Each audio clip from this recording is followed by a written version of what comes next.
95 ஒரு பெரிய மாற்றத்தை கொண்டு வர்றாங்க. என்ன மாற்றம்னா ட்ரிபியூனல்ஸ் கொண்டு வர்றாங்க.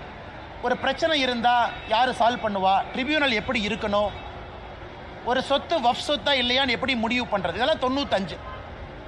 காங்கிரஸ் ஆட்சி முடியும் தருவாயில் 2013 ஒரு பெரிய மாற்றத்தை கொண்டு வர்றாங்க. அதாவது 95 சட்டத்துக்கு 2013 கொஞ்சம் அமெண்ட்மெண்ட்ஸ் கொண்டு வர்றாங்க.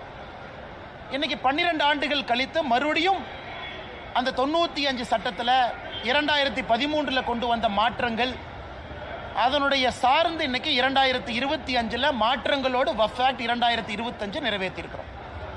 இதில் என்ன புதுசு? எதற்காக எதிர்க்கட்சி நண்பர்கள் சில பேர் தமிழகத்தில் குற்றம் சுமத்துறாங்க.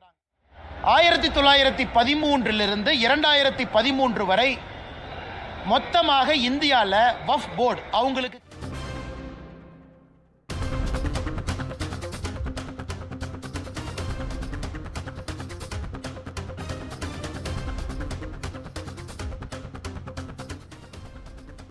வக்பு வாரிய சட்டத்திருத்த மசோதாவை தமிழக பாஜக வரவேற்கிறது என்று பாஜக மாநில தலைவர் அண்ணாமலை தற்போது தெரிவித்துள்ளார்.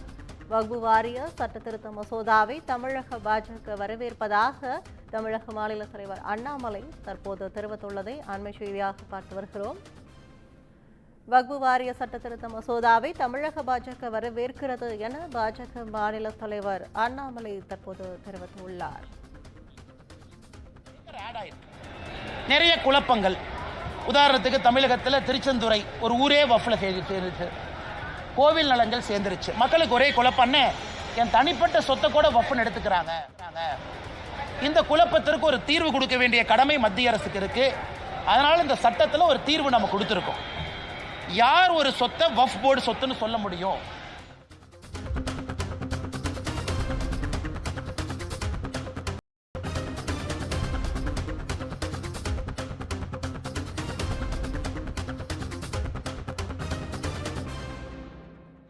அதை மாத்திருக்கும். ஒரு அரசாங்கத்தினுடைய சொத்தை வஃப் போர்டுன்னு சொல்றாங்கன்னா மாவட்ட ஆட்சியருக்கு மேல ஒரு அதிகாரியை மாநில அரசு நியமிக்கணும். அந்த அதிகாரி எல்லாம் பரிந்துரைச்சு பார்த்துட்டு மாவட்ட ஆட்சியருக்கு சொல்லுவாரு இது அரசாங்க சொத்தா வஃப் சொத்தா. முதலா அரசாங்க சொத்து ஒரு நேர்மையான முறையில் காப்பாற்றப்பட்டிருக்கிறது. ரெண்டாவது, வஃப் போர்டை பொறுத்த வரைக்கும் வஃப் ஒரு சொத்தை கொடுக்குறீங்கன்னா அது யாரு கொடுக்கலான்னு இன்னைக்கு வரைமுறை கொண்டு வந்திருக்கும். இந்த சட்டத்தின் மூலமாக சொத்தினுடைய ஓனர் தான் சொல்ல முடியும். ஏன் சொத்தை நான் வஃபா டிக்ளேர் பண்ணி நான் கொடுக்குறேன், நீங்க பாத்துக்கங்க. அதாவது யாரையோ சொத்தை எல்லாம் அவங்க எடுக்க முடியாது. செக்ஷன் 108 முதல்ல செக்ஷன் 108 எப்படி இருந்துச்சுன்னா அந்த ட்ரிபியூனலுக்கு உச்சகட்சமான அதிகாரம். அந்த ட்ரிபியூனல் முடிவு பண்ணிடுச்சுன்னா நீங்களும் நானும் அவங்க ரெஜிஸ்டர் ஆஃபீஸ்க்கு அனுப்பிடுவாங்க. இந்த சொத்து வஃப் போர்டு சொத்துன்னு நீங்கள் நானும் தலைகீழா நின்று தண்ணி குடிச்சா கூட அந்த சொத்தை மாற்ற முடியாது. இன்னைக்கு அதுக்கு ஒரு தீர்வு. இஸ்லாம் மதத்தை பொறுத்தவரை ஷியா சுன்னி அப்படின்னு மட்டும் இருந்துச்சு. அந்த இஸ்லாம் மதத்துக்குள் இருக்கக்கூடிய உட்பிரிவு ஷியா சுன்னி மட்டும் இன்னைக்கு வக்ஃப் போர்டில் இருந்தாங்க. நாம் இன்னைக்கு அதை எக்ஸ்பேண்ட் பண்ணி அகா கான் அப்படின்னு ஒரு சமுதாயத்தை கொண்டு வந்திருக்கோம். போரா சமுதாயத்தை கொண்டு வந்திருக்கோம். இஸ்லாம் சமுதாயத்தில் பின்தங்கி இருக்கக்கூடிய சமுதாயம் அகா கான் சமுதாயமாக இருக்கட்டும், போரா முஸ்லீமா இருக்கட்டும், அவர்களுடைய பெயரை முதலாக சட்டத்தில் பயன்படுத்தி அவர்களும் இதில் நிர்வகிக்கக்கூடிய தன்மை இருக்கு. தமிழ்நாடு முதலமைச்சர் உட்பட நிறைய பொய் சொல்றாங்க. ஐயோ, அதாவது ஒரு வக்ஃப் போர்டுக்குள்ள எப்படி இஸ்லாமியர் இல்லாதவங்களை கொண்டு வரலாம்? இந்தியாவை பொறுத்தவரை நாம் தெளிவாக இருக்கின்றோம். வக்ஃப் போர்டு என்பது இஸ்லாம் மதம் மட்டும் இருக்கக்கூடியவர்கள் வக்ஃப் போர்டு அல்ல. முட்டாவாளின்னு சொல்றோம். அதாவது அந்த வக்ஃபுடைய சொத்தை நிர்வகிக்கக்கூடியவர் இஸ்லாமியரா இருக்கணும், அதுல எந்த மாற்று கருத்து இல்லை. ஆனா அதை கண்காணிக்கக்கூடிய போர்டு ஸ்டேட் வக்ஃப் போர்டு, அதுல எல்லாம் இஸ்லாமியராக இருக்க வேண்டிய அவசியம் இல்லை. காரணம், அது சேரிட்டிஸ் ஆக்ட் கீழே வருது. ஒரு சேரிட்டி கமிஷனர் எந்த மதமாக இருக்கலாம். அதே போல வக்ஃப் போர்டை பொறுத்த வரைக்கும் இந்த சட்டத்தில் நான் இஸ்லாமியர்கள், இஸ்லாம் மதத்தை சாராதவங்க அட்வொகேட்டா இருக்கிறாங்க, ஒரு சகோதரியா இருக்கிறாங்க, ஒரு எக்ஸ்பர்ட்டா இருக்கிறாங்க, ஒரு சுப்ரீம் கோர்ட் லாயரா இருக்கிறாங்க, சட்டத்தை பத்தி தெரியும், அவங்க எல்லாம் இன்னைக்கு வர முடியும். இதை வேண்டுமென்றே தமிழகத்தில் திமுக போன்ற சில கட்சிகள் ஐயோ இஸ்லாம் மதத்தை சாராதவங்க எல்லாம் கொண்டு வர்றாங்க. அது கிடையாதுங்க. அதே போல சென்ட்ரல் வக்ஃப் கவுன்சில் அவங்க வேலை மாநிலத்தில் இருக்கக்கூடிய வக்ஃப் போர்டை மேனேஜ் பண்றது. அதிலும் இஸ்லாம் மதத்தை சாராதவங்க இருக்கலாம், எந்த தப்பு இல்லை. ஆனா முட்டாவாளி இஸ்லாம் தான். ஏன்னா அவங்க தான் இந்த வக்ஃப் சொத்தை நிர்வகிக்கக்கூடிய தன்மை இருக்கு. அப்படி இருக்கும் பொழுது இது கிறிஸ்தவ சகோதர சகோதரிகள் பெருசா பாராட்டி இருக்கிறாங்க. காரணம் என்னன்னா அவங்களுக்கு ஒரு பெரிய வரப்பிரசாதம் செக்ஷன் 40, செக்ஷன் 108 ரெண்டுமே இன்னைக்கு ரிமூவ் பண்ணியிருக்கோம்.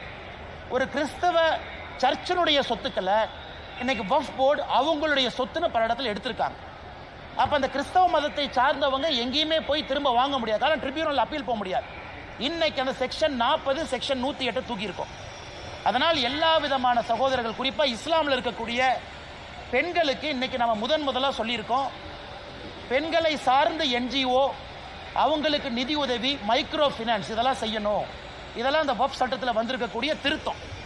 அதே போல் பேக்வேர்டு கிளாஸ் முஸ்லீம் அவங்களுக்கு மரியாதை, ஷியா சுன்னி சகோதர சகோதரிகளை தாண்டி புதுசாக அகா கான், போரா முஸ்லீம்ஸ் உள்ள கொண்டு வந்திருக்கோம்.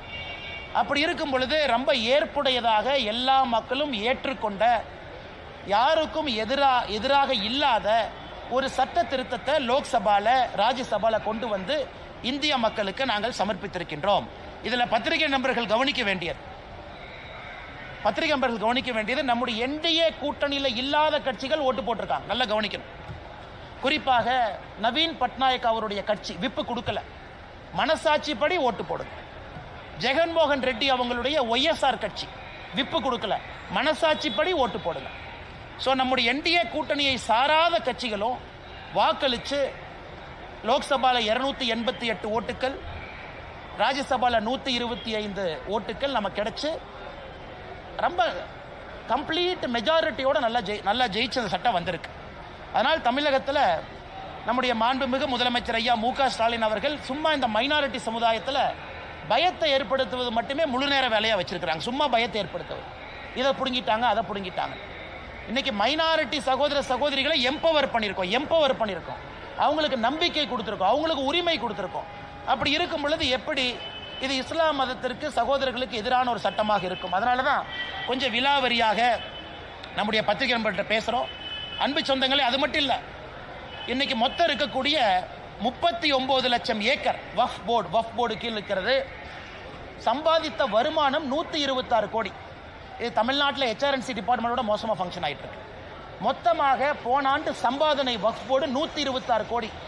சச்சர் கமிட்டி மன்மோகன் சிங் ஐயா போடும்போது என்ன சொன்னாங்கன்னா, ஒரு வக்ஃப் போர்டை முறையாக நிர்வாகம் செஞ்சால் 10,000 கோடி ரூபாய் சம்பாதிக்க முடியும். அதனால் இன்னைக்கு எல்லாமே லாங் லீஸில் கொடுத்து, தமிழ்நாட்டில் நான் குறிப்பாக சொல்கிறேன், ஒரு சப் இன்ஸ்பெக்டர் திருநெல்வேலியில் கொண்டாங்க. எதுக்கு கொண்டாங்க? சமீபத்தில் ரிட்டையர்ட் சப் இன்ஸ்பெக்டர் எதுக்கு கொண்டாங்க? வக்ஃப் பிரச்சனை, வக்ஃபுனுடைய சொத்தை ஒரு திமுக காரை அபகரித்து வச்சிருக்கிறான்னு சொன்னாங்க. அதை எதிர்த்து கேள்வி கேட்டதற்காக அவர் படுகொலை செய்யப்பட்டார். இன்னைக்கு ஏன் திமுக அதை எதிர்க்குது? பாதி ஊரில் வக்ஃப் ப்ராப்பர்ட்டியை திமுக காரை அபகரித்து வச்சிருக்கிறான். அவன் அந்த ப்ராப்பர்ட்டியில் வரக்கூடிய நியாயமான சொத்தை வக்ஃப் போர்டுக்கு அந்த பணம் போகல. அதனால தான் வெறும் 126 கோடி ரூபாய் தான். நீங்களே யோசிச்சு பாருங்க, 39 லட்சம் ஏக்கர் வெறும் 126 கோடி ரூபாய் சம்பாதிக்குது. 4 ஆண்டுகள் கொடுத்து பாருங்க பத்திரிகை நண்பர்களே, நீங்க 4 ஆண்டுகள் கழிச்சு பாருங்க இந்த வக்ஃப் போர்டு எவ்வளவு சம்பாதிக்குதுன்னு மட்டும் பாருங்க. அது எல்லாமே இஸ்லாமிய சொந்தங்களுக்கு அந்த பணம் போகணும். குறிப்பாக ஏழை இஸ்லாமிய சகோதரிகளுக்கு அந்த பணம் போக வேண்டும். அதனால் நிச்சயமாக இந்த அற்புதமான சட்டத்தை கொண்டு வந்ததற்காக பாரத பிரதமர் நரேந்திர மோடி ஐயா அவர்களுக்கு தமிழக பாரதிய ஜனதா கட்சி சார்பாக நாங்கள் பாராட்டுகளையும் நன்றிகளையும் வாழ்த்துக்களையும் தெரிவிச்சுக்கிறோம். ரெண்டாவது முடிச்சோம், கேள்விக்கு வரணும். ரெண்டாவது, மருதமலை கும்பாபிஷேகம் இன்னைக்கு நடந்தது. நம்முடைய முருகபெருமான் மருதமலையில் முருகபெருமானுக்கு நடந்த கும்பாபிஷேகமா இல்லை திமுக காரங்களே அவர்கள் நடத்திய மாநாடான்னு சந்தேகமா இருக்கு.